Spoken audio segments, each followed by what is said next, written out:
అందరికీ welcome back to my channel పిల్లలు అందరికీ శ్రీరామనవమి శుభాకాంక్షలు। ఈ రోజు మా ఇంట్లో శ్రీరామనవమి అంటే పానకం ఉండాల్సిందే, అందుకని పానకం చేశాను। ఆల్మోస్ట్ అయిపోయాయి అనమాట నేను తినే టయానికి। ఇంకా వడపప్పు, బెల్లం, నెయ్యి వేడివేడిగా అయితే కాచి పక్కన పెట్టుకున్నాను। ఇంకా పాయసం చేశాను, పులిహోర చేశాను, పూర్ణాలు చేశాను, గారెలు చేశాను। ఉగాది చేయలేదండి, అందుకని ఈ నవమి అయితే చేసుకున్నాం అనమాట।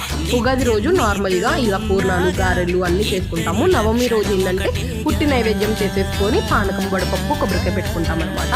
కానీ నేను ఉగాది చేయలేదు అనేసి ఇంకా ఈ రోజైతే అన్ని చేశాను స్పెషల్స్।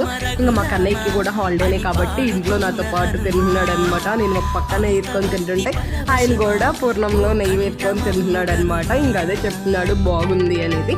ఈసారి గారెలు కూడా చాలా ఫ్లఫీగా వచ్చాయన్నమాట। లాస్ట్ టైం చేశాను అంత మంచిగా రాలేదు, ఎందుకు రాలేదు కూడా అర్థం కాలేదన్నమాట। ఈసారి కొంచెం దగ్గరుండి రుబ్బుకున్నాను, అందుకే మంచిగా ఫ్లఫీగా వచ్చాయి। ఇంకా అన్నీ తినేసాక లాస్ట్గా పానకం కూడా తాగేసాను। మరి మీరేం చేశారు కమెంట్ చేసి వెళ్ళేటప్పుడు సబ్స్క్రైబ్ చేయొచ్చు కదా।